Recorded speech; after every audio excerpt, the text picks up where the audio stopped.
No, stop. My shout tore through the 97-degree morning air, ragged and desperate. But it was too late. The line was already dead. I stood there, sweat stinging my eyes, watching the last dribble of water leak from the severed PVC pipe into the dusty Texas dirt, while Linda Thorne stood beside the HOA maintenance truck, fanning herself with a bright yellow violation notice, wearing a smile that can only be described as triumphant. "Mr. Penhaligon," she said, her voice dripping with that fake, sugary politeness that usually precedes a knife in the back. "You can't refuse the association forever. Actions have consequences, and consider this your first tangible consequence."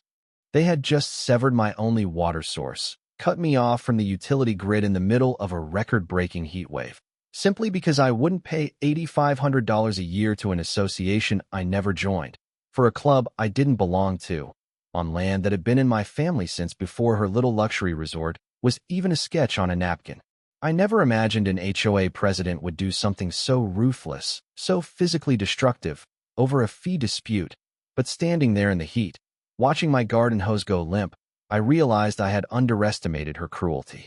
But she didn't know one thing. She didn't know that the master valve feeding her entire luxury resort, the infinity pool, the 18-hole golf course, the 47 guest suites charging $400 a night, all of that water flowed through a rusted iron heart that sat squarely on my land. And sometimes, a desert is created with just one turn of a wheel. Let me take you back to how this nightmare started, before the lawyers and the sheriffs and the news crews. Back to a morning that started like any other summer day in the hill country outside of Austin. I'm Arthur Penhaligon, a retired hydraulic engineer, 62 years old, just a man trying to grow the perfect tomato and enjoy the silence of retirement on my 2.5-acre slice of heaven. It was already pushing 90 degrees by 8 a.m., the kind of dry, oven blast heat that makes the cicadas scream and the asphalt soft, and I was out watering the vegetable garden I'd spent the last 3 months coaxing out of the clay soil. The hose was running strong, a steady stream of life for my peppers and heirlooms, when suddenly it just wheezed. It sputtered like a dying engine, the pressure dropping from a strong spray to a trickle, and then to nothing but a few sad drips.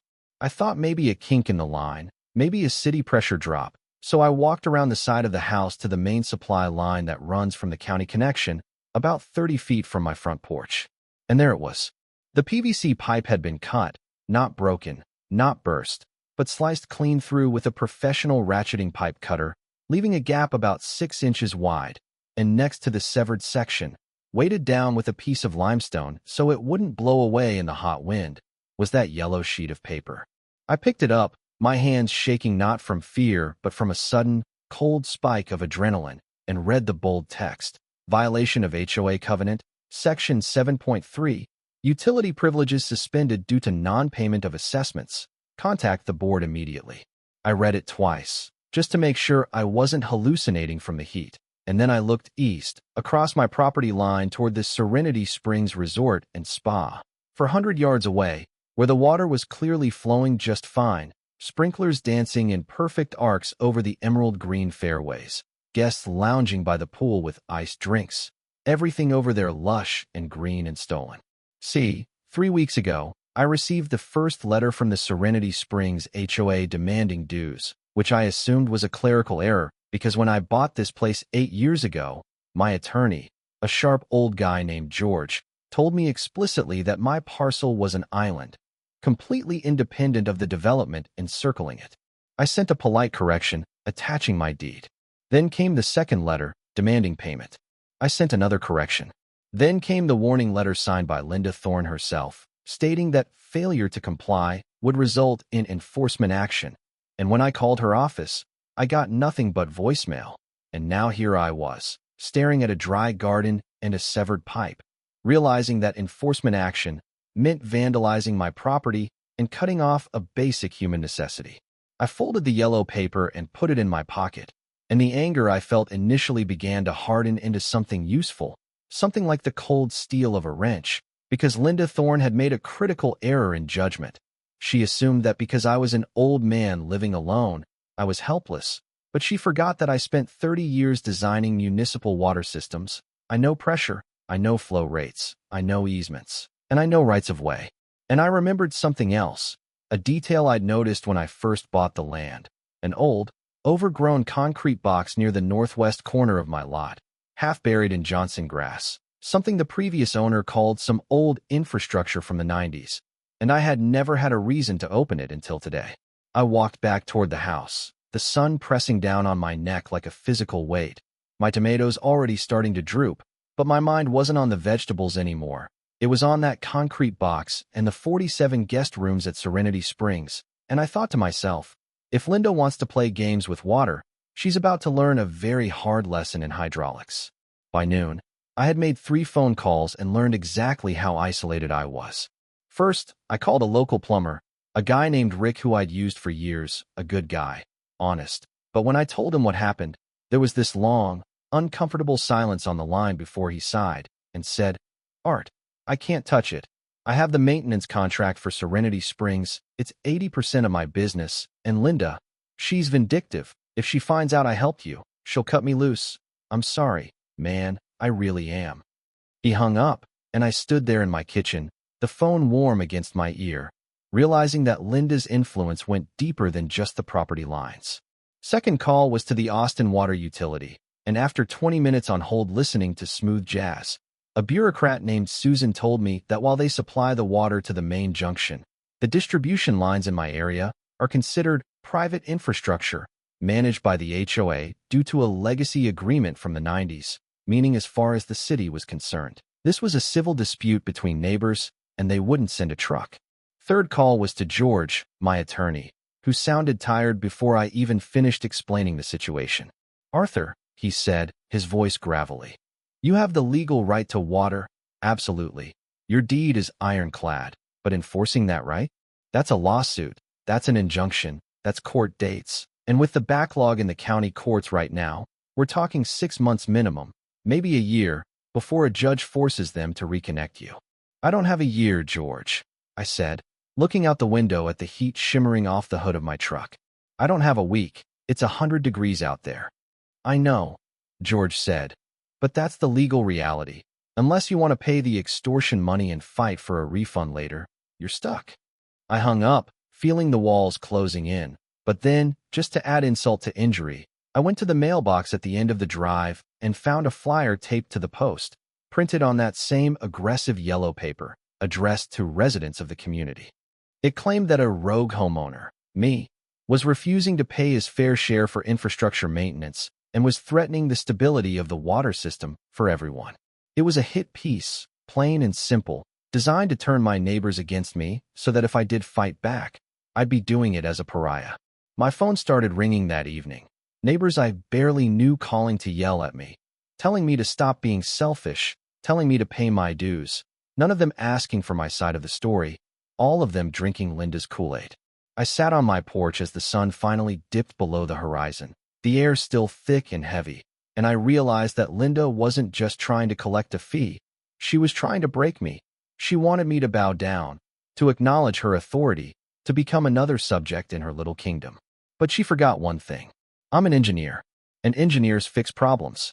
The next morning, I woke up at 5 a.m., fueled by black coffee and spite, and I walked out to the northwest corner of my property with a shovel and a crowbar. The concrete box was almost invisible under the weeds, a relic of a time before the resort was a resort, back when it was just a failed subdivision plan from the late 90s. I scraped away the dirt and leveraged the heavy concrete lid open, the stone grinding against stone with a sound like a tomb being unsealed. Inside, sitting in the cool, damp dark, was a massive cast-iron gate valve, the wheel handle crusted with rust but intact, and branching off from it were 2 pipes, one smaller line heading toward my house, and one massive, 6-inch main line heading straight east, toward the manicured paradise of Serenity Springs. I sat back on my heels, the realization hitting me like a physical blow. This wasn't just a junction. This was the master feed. When the original developer went bust in '98, they must have sold off the parcels piecemeal, and somehow, in the chaos of the liquidation, the main infrastructure hub ended up on the land that eventually became mine, while the rest of the development morphed into the resort. Linda Thorne was running a multi-million-dollar resort dependent on a valve that sat squarely on the land of the man she had just declared war on. I needed verification, so I called an old buddy of mine, a surveyor named Dave who doesn't mind getting his boots muddy. He came out with his GPS rig and his maps, and we spent 2 hours tracing lines. Well, Art, Dave said, wiping sweat from his forehead with a dirty rag. There's no doubt about it. That valve is 20 feet inside your property line, and there is absolutely no easement recorded on your deed granting them access to it. It's yours. It's a piece of infrastructure on your land that they are using without a lease. So, I said, looking at the rusty wheel, I can turn it off. Dave grinned, a slow, wicked grin. Legally, it's a gray area that would make a lawyer sweat. Physically, it's your valve, on your land, feeding a pipe you didn't authorize. If you were to, say, perform maintenance on your own property and secure your own infrastructure, well, I'm just a surveyor, but I'd say you hold the aces. I spent the rest of the day gathering ammunition, not bullets, but paper. I went to the county clerk's office and pulled the business records for Serenity Springs. I found out that the resort wasn't technically a hotel. It was registered as an HOA-managed community amenity with guest suites, a loophole Linda was using to dodge commercial hotel taxes and health inspections, funneling the revenue through a shell company called Thorn Hospitality. She wasn't just a tyrant. She was a tax cheat. She was demanding $8,500 from me while hiding millions from the state. I drafted a notice. I didn't hire a lawyer to write it because I wanted it to be clear, direct, and terrifyingly simple. Notice of infrastructure maintenance and access control. To the Board of Serenity Springs HOA. Please be advised that the water distribution valve located on the private property of Arthur Penhaligon is currently being utilized without a lease agreement or easement. Due to unauthorized modifications to the system, specifically the severing of my residential line, I am conducting an emergency security audit of all infrastructure on my land. Access to this valve will be secured in 72 hours. Negotiate usage rights immediately or seek alternative supply. I sent it certified mail to Linda, to the sheriff, and to my own lawyer. I gave her 3 days. 3 days to apologize, 3 days to fix my pipe, 3 days to realize she had picked a fight with a man who knows where the bodies, or in this case, the pipes, are buried. She didn't call. She didn't write. She probably laughed at it, crumpled it up, and threw it in the trash, thinking it was just an old man bluffing. That was her second mistake. 72 hours later, Monday morning, 6 a.m. The heat was already rising. I walked out to the concrete box carrying a heavy-duty pipe wrench, a can of penetrating oil, and a high-grade industrial padlock. I also brought a camera. I recorded myself stating the date, the time, and my location. I filmed the valve. I sprayed the oil on the rusted threads, let it sit for a minute, and then I gripped the wheel. It groaned. It fought me. Decades of mineral buildup screamed in protest, but I leaned into it, putting all my weight behind the wrench, thinking about my dying tomatoes, thinking about the yellow violation notice, thinking about Linda's smug face. With a loud crush, the rust broke. The wheel turned. I spun it clockwise. 1 rotation. 2. The water rushing through the pipe below hissed, a sound of power, and then, as the gate slammed shut, it went silent. The vibration in the ground stopped. The flow was dead. I looped the heavy chain through the wheel and padlocked it to the housing frame, so it couldn't be opened without bolt cutters or a key. I hammered a no trespassing sign into the dirt right next to it. And then I went back to my porch, poured a cup of coffee, and waited for the world to end. It didn't take long. At 7 a.m., the automatic sprinklers on the golf course usually kick on. I watched through my binoculars. Nothing. The grass lay still, baking in the morning sun. By 8:30 a.m., the first guests at the resort would be waking up, stumbling into their marble bathrooms to brush their teeth or take a shower. I imagine the scene. A CEO from Dallas turning the handle and getting a hollow hiss of air. A bride-to-be with shampoo in her hair screaming as the water died. The front desk phones lighting up like a Christmas tree. At 9:15 a.m., my phone rang. It was a neighbor, one of the ones who had yelled at me. "Arthur, what did you do? My tap is dry. I have kids here." "I'm sorry to hear that, Bill," I said calmly. "I suggest you call the HOA. They manage the water system. I'm just securing my private property." By 10 a.m., chaos had fully bloomed at Serenity Springs. I could hear shouting drifting across the property line. I saw cars peeling out of the parking lot, guests checking out, demanding refunds, leaving bad reviews in real time. Without water, the kitchen couldn't cook breakfast. The toilets couldn't flush. In 90-degree heat, a luxury resort becomes a sanitation nightmare in about 3 hours. At 10:45 a.m., the call finally came. Mr. Penhaligon. It was Linda. Her voice wasn't smug anymore. It was tight, high-pitched, vibrating with a mixture of rage and panic. "Good morning, Linda," I said. "How can I help you?" "Turn it back on," she hissed. "Turn it back on right now. Do you have any idea what you're doing? We have a wedding booked for this afternoon. We have guests. You are destroying a business." "I thought this was a non-profit community amenity," I said innocently. "You running a business over there, Linda? Don't play games with me. This is extortion. I have the sheriff on the way, and when he gets there, you are going to jail for domestic terrorism." "I look forward to explaining my position to the sheriff," I said. "But until we have a signed lease agreement for the use of my land and the infrastructure upon it, the valve stays closed. Oh, and Linda, I want my pipe fixed by a licensed plumber. Today." She screamed something incoherent and hung up. 20 minutes later, a cruiser rolled up my driveway. It was Sheriff Donovan, a big man who looked like he'd rather be fishing. He got out, adjusted his belt, and looked at me sitting on the porch. "Mr. Penhaligon," he said, "I've got a woman down the road screaming that you've taken a whole resort hostage. Mind telling me what's going on?" I invited him up, offered him a bottle of water, bottled, of course, and laid it all out. I showed him the deed. I showed him the surveyor's map proving the valve was mine. I showed him the notice I'd sent. I showed him the picture of my cut water line. "Sheriff," I said, "they cut my water to punish me for a fee I don't owe. I simply secured a piece of equipment on my land to prevent further unauthorized use. It's a civil dispute over an easement. It's not criminal." Donovan looked at the papers. He looked at the map. He scratched his head. "Well, I'll be damned," he muttered. "You really do own the valve." "I do. Arthur, look," he said, leaning in. "You're legally right. I can see that. But you've got a lot of angry folks over there. I can't arrest you for this, but I can't stop them from suing you. And this is going to get ugly. Are you sure you want to play this hand?" "Sheriff, they came onto my land and vandalized my home. I'm not playing a hand. I'm finishing the game." Donovan sighed, stood up, and put his hat back on. "I'll go tell her it's a civil matter. But lock your gates, Arthur." By 2 p.m., the resort was effectively dead. The pool was cloudy. The toilets were. Well, let's not talk about the toilets. The golf course was starting to brown in the heat. That evening, there was an emergency town hall meeting in the resort's sweltering conference room. I wasn't invited, but I didn't need to be. I had an insider.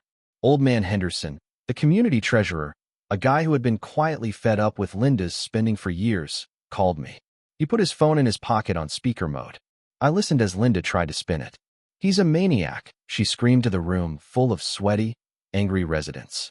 "He's holding us hostage. We need to storm his property and turn it back on." "And get shot for trespassing?" someone yelled back. "He's within his rights, Linda. We cut his line first." The room erupted. And then Henderson stood up. I could hear his voice, shaky but determined. "It's not just about the water," Henderson said. "I've been looking at the books since this started.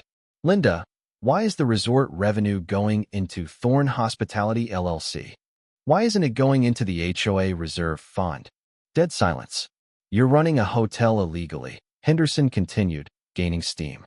"You're dodging taxes, you're pocketing the profits, and you're using HOA dues to cover the overhead.